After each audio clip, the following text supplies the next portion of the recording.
Ladies and gentlemen, Showtime Patrick Kane has arrived on Broadway. Patrick Kane, since coming over at the trade deadline, plays his best game as a New York Ranger. Couple of primary assists to set up Chris Kreider for a pair of power play goals. Also a phenomenal defensive play by Patrick Kane that led to him scoring on a breakaway. Just a beautiful goal. His best singular play since he's been a New York Ranger. And obviously the Rangers firing on all cylinders right now.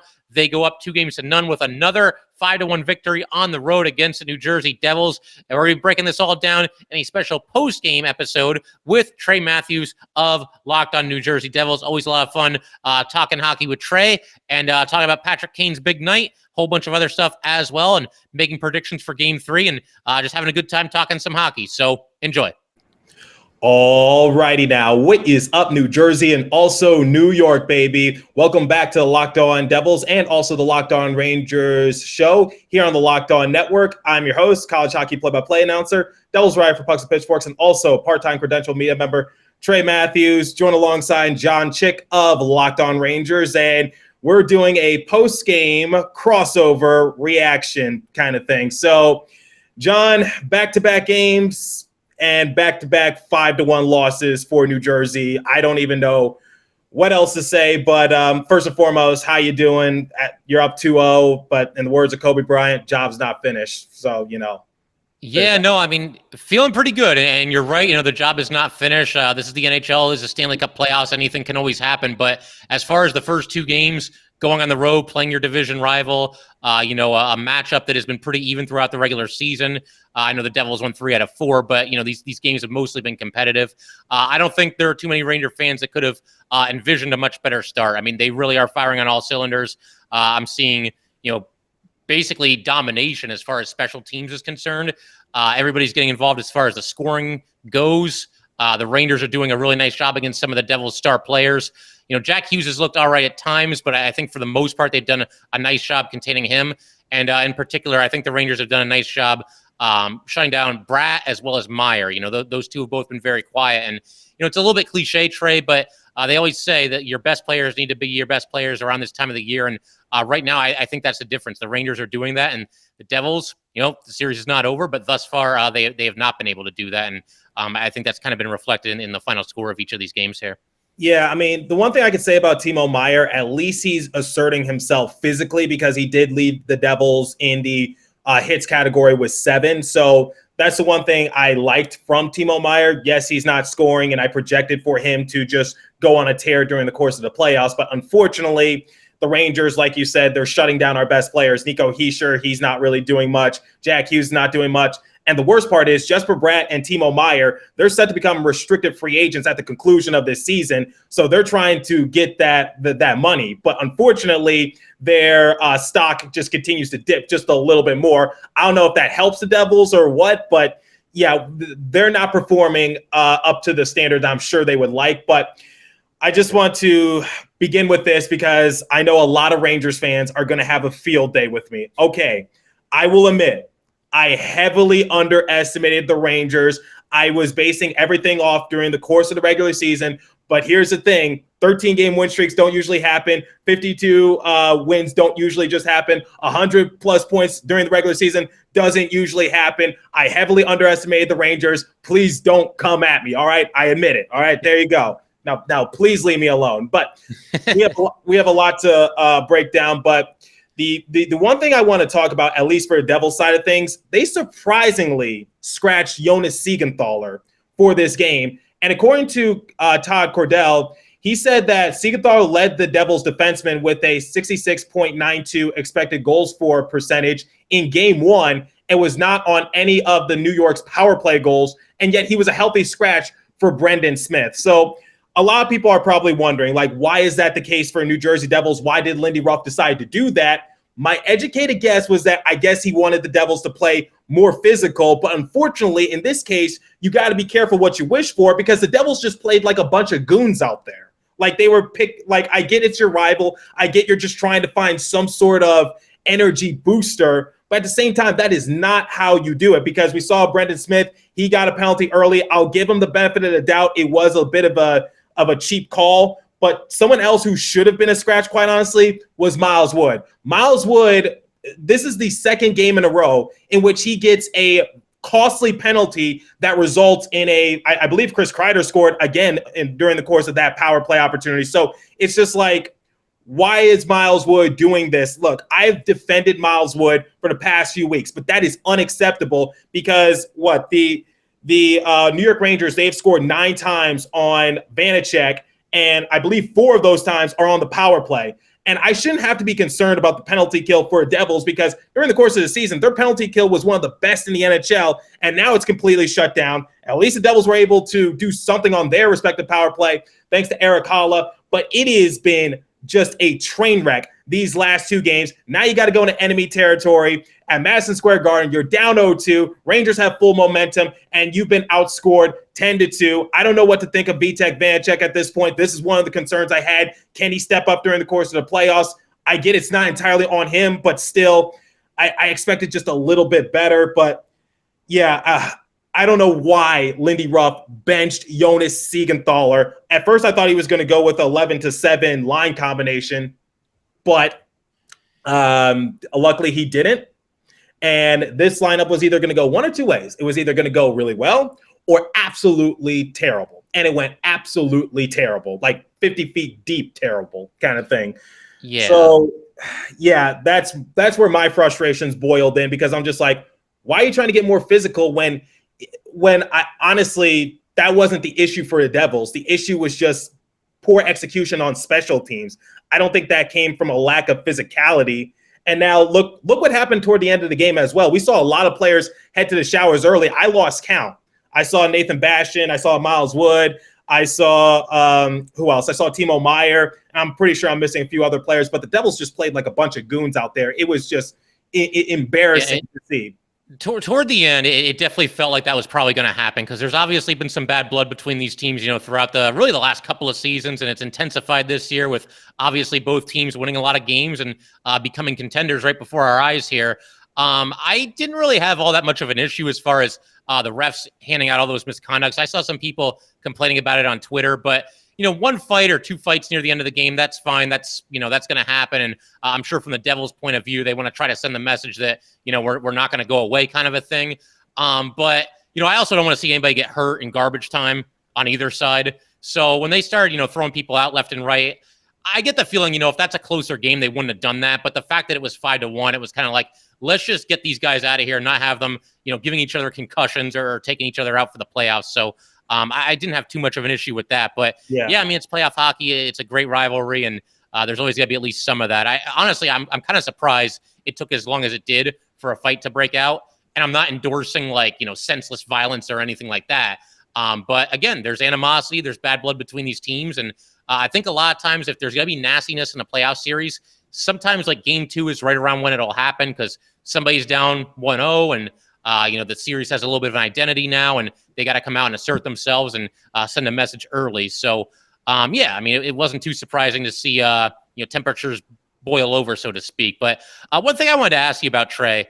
So, Lindy Ruff mentioned, I believe he said in his post-game presser after Game 1 that, maybe there were a little bit of nerves for the Devils on Madison Square Garden, the MSG network. They showed a stat where I think the Rangers have played, cumulatively 885 playoff games. The Devils have played 485. And there's always this debate about how much does experience matter. Gerard Gallant, for his part, said he doesn't think it's really that important. He was asked about it last year when the Rangers had no experience and were going against the Penguins. But what about you, man? I mean, do you feel like, because the Devils obviously have not played their best yet. Are they suffering from any kind of playoff nerves here or anything along those lines? Even if they are, that's not an excuse. You can't just say it's nerves because look at what the Seattle Kraken are doing to the Colorado Avalanche right now. They won Game 1, and at the time of recording, they're currently winning. And the Seattle Kraken, they're just in the second year of their franchise. And for the Colorado Avalanche, I know that they have a few players dinged up, a lot of players that could help. But at the same time, they're still the reigning Stanley Cup champions. So look, I get that experience. It does play a factor, but that cannot be the only excuse. There's no reason why you should be losing back-to-back games at home 5-1. Now you just put yourself into a very difficult situation. Now, I want to share one more stat before I hand the floor over to you. So The one thing that I was glad that Lindy Ruff did do was he paired Timo Meier with Nico Hischier. And going into this matchup, Meier and Hischier actually have pretty good chemistry. So scoring chances, 73-33 in favor of the Devils. And then high danger chances, 34-12 in favor of the New Jersey Devils. So I loved that Lindy Ruff did that in terms of the overall line combinations. But overall, I don't agree with the Jonas Siegenthaler benching. I think that was a bad call. Miles Wood, once again, tried to give him another chance. He got moved up to the third line, which I'm baffled by. I get Curtis Lazar in at this point. And so not a good situation that the Devils are in. But enough of my rants. I want to hear your thoughts. So I know the Rangers won 5-1, but I was just curious, could they have repeated it going into the matchup? Obviously, we saw Chris Kreider be able to just, once again, he's a Devils killer. Patrick Kane got into the mix. Kakko was able to score, which I'm sure a lot of Ranger fans are going to have a field day because they're like, oh, Kakko scored actually, not on a penalty shot other than Jack Hughes or something like that. I'm just like, okay, let's not do this debate again. But yeah I want to hear your thoughts. And Shesterkin, what more can I say about him? Yeah, I mean, as for Kakko, anytime you have a player that goes 1 in the draft with Hughes and Kakko goes number 2, they're always going to be linked to some degree. I try not to get too caught up in that because Jack Hughes is obviously off to a great start in his career, and I try not to worry too much. And there's some Devils fans there was somebody that was talking smack to me about how Hughes has been better than Kakko, and I'm like, yeah, well, the Devils picked first and they took Hughes. It's not like the Rangers passed on Hughes and went with Kakko. So I don't really get that stance from certain Devils fans where they kind of throw that at me. But man, I think you hit the nail on the head. You kind of ID'd some of the Rangers' big-time contributors in this game. For starters, I think that's for sure the absolute best game that Patrick Kane has played as a New York Ranger. He just looks a lot more comfortable. Yeah, at exactly the right time. And it's funny because, the Rangers trade for him, and he did okay with the Rangers coming down the stretch here. He had his moments here and there, but the thing I kept saying on my show is I'd like to see him be more assertive, and I want to eventually see Showtime Patrick Kane. And up to tonight, I don't know how often we'd seen that, but he was that guy tonight. Setting up Chris Kreider for a couple of tipping goals on the power play, and then that outstanding defensive play near the beginning of the third period. And it's one of those things. If you just look at the box score and you see okay, Kane scored early in the third period, made it 4-1. Rangers went on to win 5-1. Who cares? It's not really that big of a play. But if you remember, Trey, the first 5 minutes of the third period, I think that's the best the Devils looked the entire night. And I said on a tweet, that the Rangers, they need to pick it up here because this game is not over. And the Devils are a team that have, a good amount of comeback wins this season. And for him to, knock that puck out of the zone and then basically pass it to himself up the boards and then not pass to Kreider, because had he tried to force that pass to Kreider, I don't think it would have gotten there. They were kind of running out of real estate at that point. Just take it to the net himself, roof it, and, big goal there. And I thought that kind of took the wind out of the Devils' sails a little bit, kind of restored order for the Rangers. And, never say never, but now you're up by 3 goals with about 15 minutes to go, and you like your chances. So Kane was awesome. And Kreider, man, he's obviously the longest tenured Ranger by a long shot. He's basically been there for 2 completely separate eras of Ranger hockey. And Ranger fans, we've come to know him as a very streaky player. He's been a little bit more consistent in recent seasons. But, as Ranger fans, you kind of just keep your fingers crossed that he's feeling it at this time of the year. And right now, man, he's just got such a feel for those redirections and gets 2 more of them tonight after getting 2 in game 1. So, obviously firing on all cylinders, and nice to see the Rangers, playing as well on special teams as they are. Absolutely. So there's more in store, and we're going to talk more about the game momentarily. But first, we want to tell you guys about eBay Motors. So for a championship team, it's all about making sure every player is a perfect fit. It's the same thing when it comes to your vehicle. Every part needs to fit just right. So next time you need parts and accessories, head to eBay Motors with eBay Guaranteed Fit, so you can be sure that every part you need fits right the first time around. Just add your ride to My Garage and look for the green check to know which part will fit or your money back. Because just like in sports, confidence is the name of the game when you shop on eBay Motors. And with over 122 million parts to choose from, you'll be back in the game in no time. After all, it's easy to bring home a win when the right parts are guaranteed. Get the right parts, the right fit, and the right prices on ebaymotors.com. Let's ride. Eligible terms only. Exclusions apply. Okay, so let's go into more detail about the game in general, because you talked about how the third period, of specifically the beginning, was the best for New Jersey Devils. And I would agree with you in that case, because what I saw from the New Jersey Devils was that they were keeping the puck in their offensive end for a good amount of time. And the thing is, like, the Devils were able to score this game. At least they didn't get shut out. But that came on the power play thanks to Erik Haula. And I'll talk about that momentarily. But just collectively during the course of this game, the Devils just were not good 5-on-5.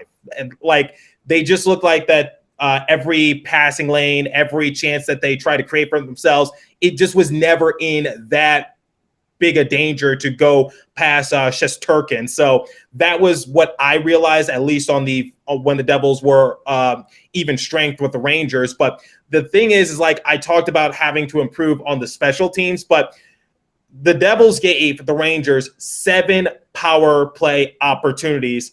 And once again, Kreider was able to score on both of them. And that second one that Kreider got, I don't know how that one went in. It went like off the crossbar, and it just went right behind Vanacek. I like, it just baffled me, quite honestly. I'm just like, that's just how the game has gone for New Jersey Devils. But yeah, I think that third period was the best chance for New Jersey Devils to try to cut into the lead a little bit, because it was 3-1, but unfortunately they weren't able to score. And then Patrick Kane just showed his, if this is a word, vintageness. Like I said, if that's a word, yeah. and able to like get a beauty of a shot. And I'm just like, yep, that's the Patrick Kane we saw in the Chicago Blackhawks, which, by the way, that was his first playoff goal since the Edmonton bubble in late summer of 2020. So, you know, there's a interesting fact for you. But nonetheless, it's just like what I saw.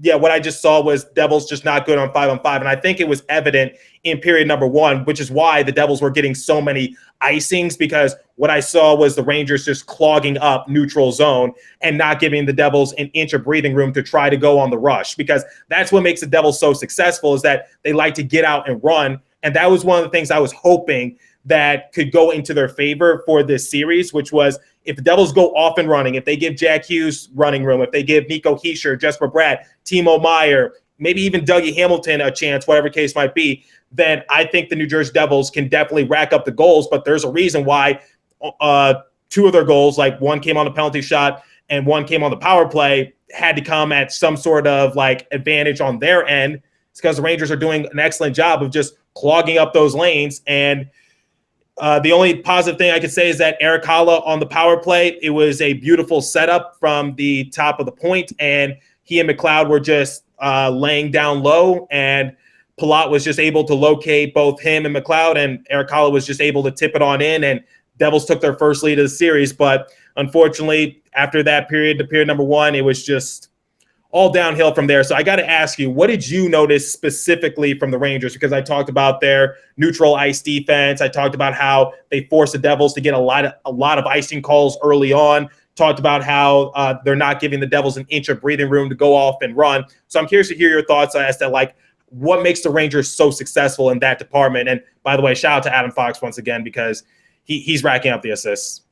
Yeah, no, Fox has been great. It's crazy how like Adam Fox could end like the first 2 games with a total of 6 assists, and it's almost like he's a little bit under the radar. I try my best to never take him for granted, because he is truly an elite defenseman in this league. But as far as what the Rangers are doing defensively, Trey, I think you already hit on a couple of the things. You know, they're clogging up some passing lanes very nicely. I think something else that's been big, and this has really been apparent when the Rangers have been on the penalty kill, is they are doing a tremendous job standing up the Devils, including some of their best players, at the blue line. There's been a couple instances where the Devils will gain the blue line, but the Rangers will knock it away from them just as quickly. There have been a couple other instances where the Devils are coming up the center of the ice because they want to get that rush going. They want to enter the zone with a lot of speed and do what they do.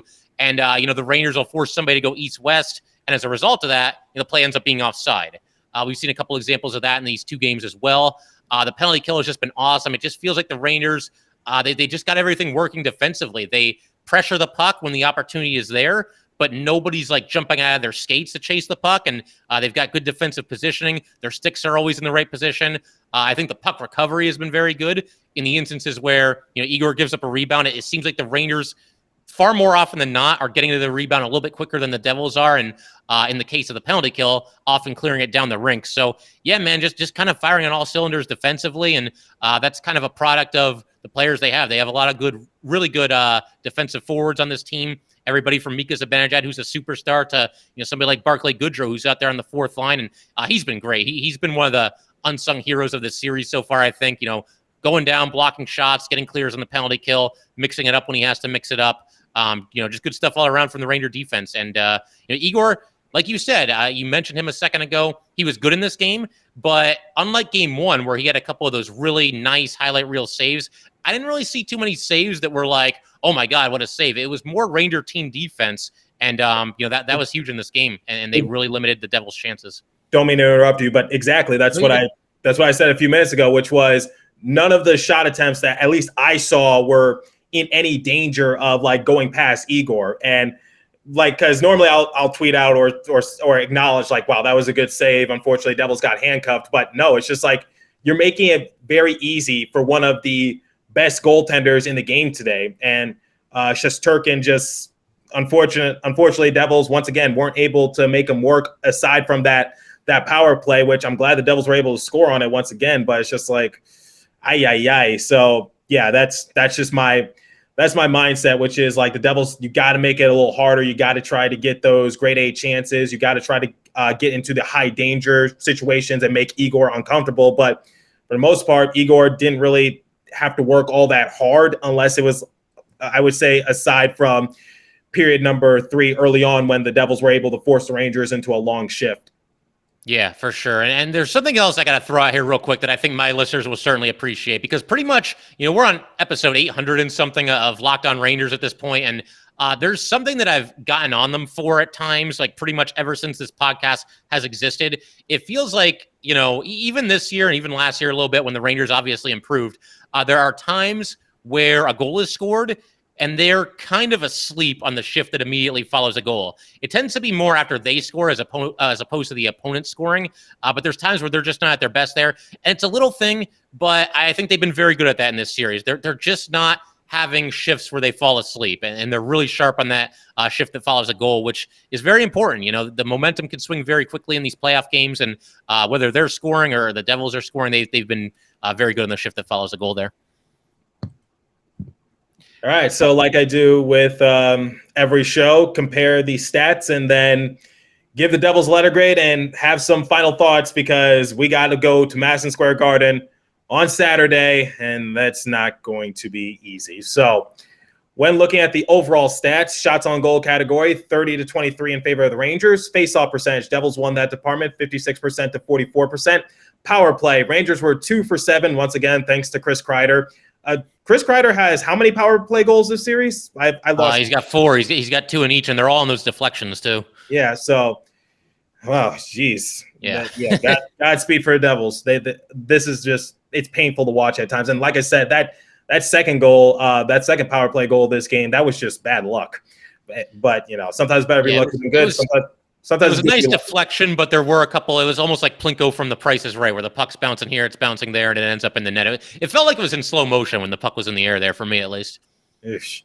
Power play, 1 for 4 for the Devils. Hits, 39 apiece. So I love the physicality, once again, by both respective teams. Saw Jack Hughes get a couple hits once again. Like, he seemed like he's a little guy, but it seems like in this game, I'm seeing Jack Hughes just throw his body around just a little bit more. And then Timo Meier, once again, even if he's not scoring, I love that he's asserting himself physically. So 7 hits this game for Timo Meier, but 14 minutes in the penalty box. And I get that he was one of the few players ejected or like sent to the showers early at the conclusion of the game. So I know that factors in, but still, like, love the physicality from both respective teams. But I just wish the Devils just were a little smarter. Blocks, 16-7 in favor of the Rangers. Once again, that's what we talked about, which is get the puck away from Shesterkin and good things will happen. And that's what the Rangers were able to do. Like, make it a little easier for your goaltender. And then giveaways. Devils led that department 15-6. Now, here's a personal stat for anyone who is curious.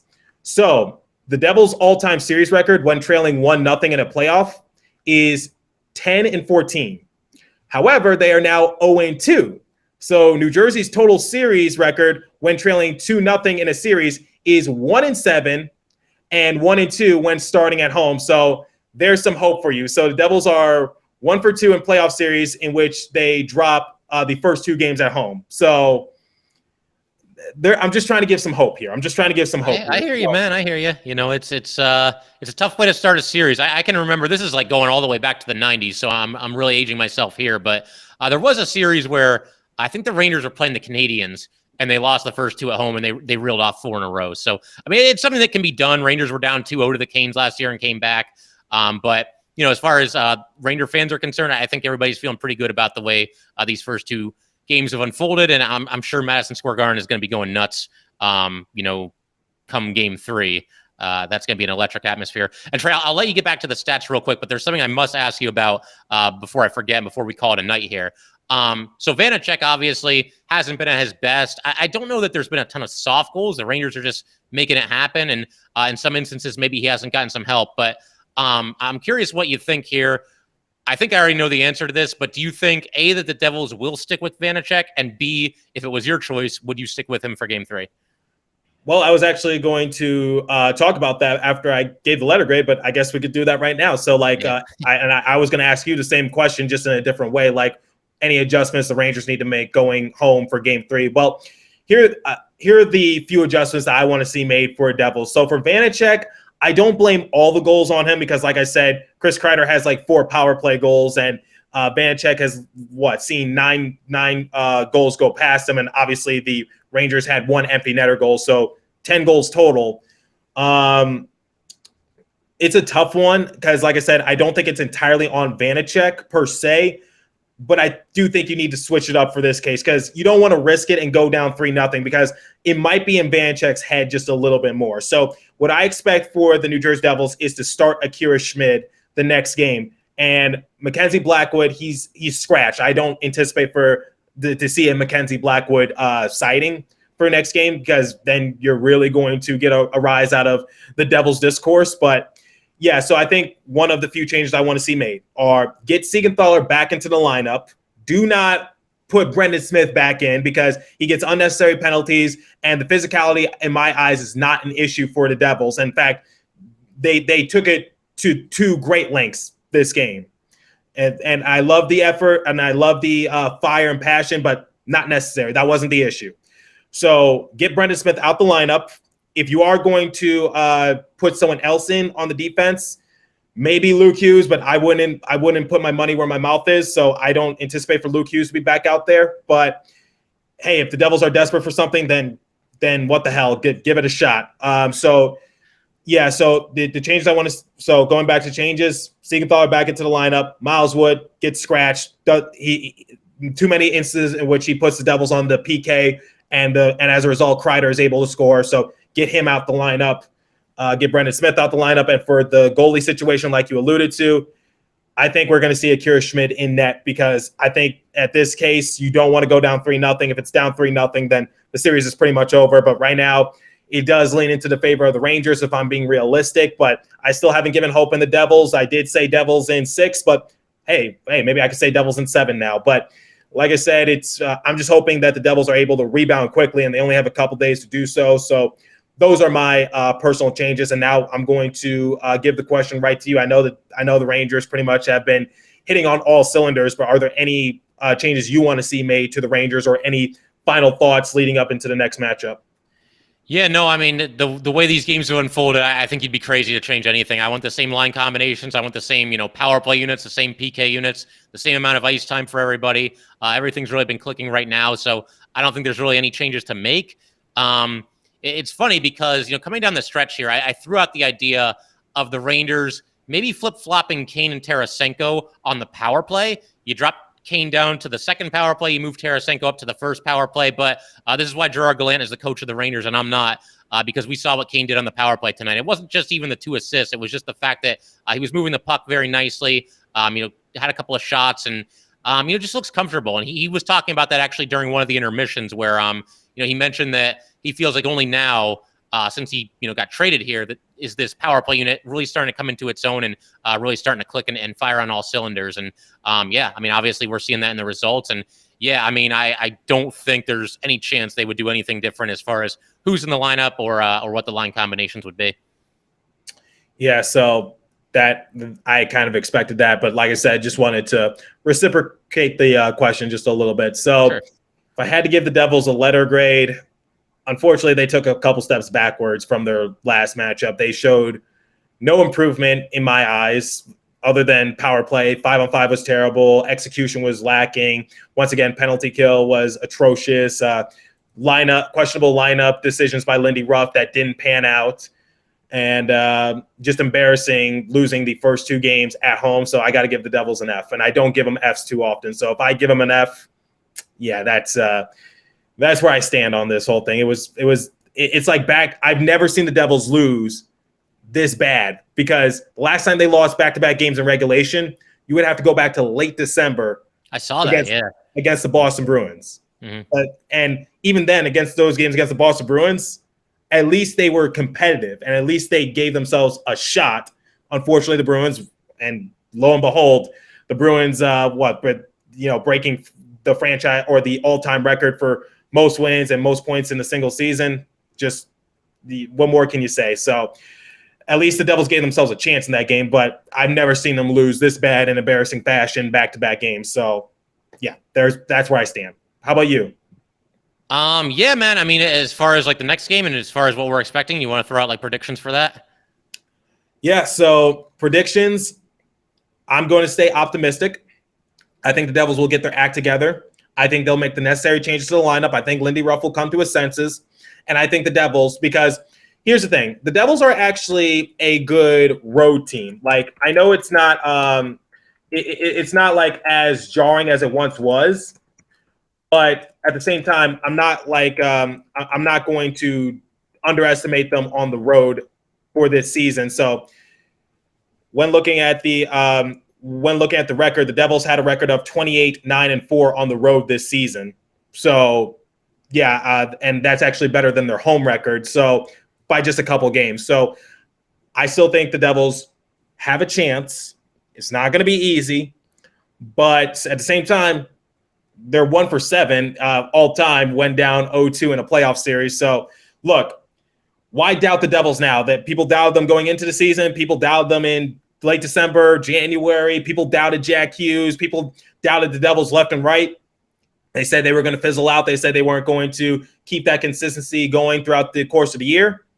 So why give up on the Devils now? I'm not going to underestimate them. So I think the Devils can squeak away with a victory in Game 3. My thing is, don't get swept at this point. Yeah, I mean, Game 3 is huge. It's a world of difference between being down 2-1 in a playoff series and down 3-0. I mean, you're down 3-0, and, again, never say never, but it's quite the hole to try to climb out of. And 2-1, you're then a game away from potentially tying it. But the one other thing that I have to say about the Rangers this year is it looks like they're finally starting to embrace the role of like kind of being that team and a team that's widely recognized as being a very good team, a very talented team, a very dangerous team. Last year in the playoffs, it felt like the Rangers were always at their best and they were most comfortable when they were sort of playing that underdog role. They start the playoffs against the Penguins and, they have home ice advantage. They had a better record than the Penguins. They handled them in the regular season, won 3 out of 4. Next thing you know, they're down 3-1 in that series and their backs are against the wall and they come out swinging and, they were able to come back and win that series. And same thing against the Canes, down 2-0. They win that series in 7 games. Then they get up 2-0 against the Lightning. And we know that the Lightning obviously rallied and, showed why they've been to the Stanley Cup final for 3 straight years now. But the thing that I'm loving about the Rangers right now is it finally seems like they're embracing that role where it's like, yeah, we're that team. We're that good. We're that talented. And we can come out here and make things happen and obviously have a deep run. It just seems like they're playing with so much confidence right now. And once again, embracing that role of, being that team, being those guys.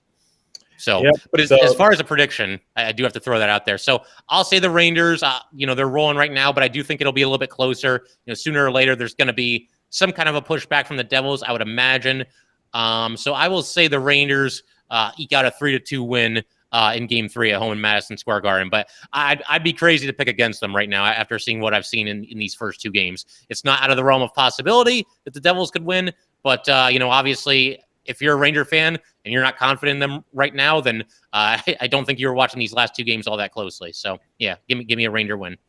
All right, so game 3 will be Saturday at Madison Square Garden, and we're going to have all the coverage here on the Locked On Podcast Network. So for John Chick and myself, I am Trey Matthews. Continue to stay safe. Have a wonderful day, New Jersey, and also New York. John will catch you in the next episode of his respective show, and I'll catch you in the next episode of my respective show. Good night, everybody, and let's see what happens.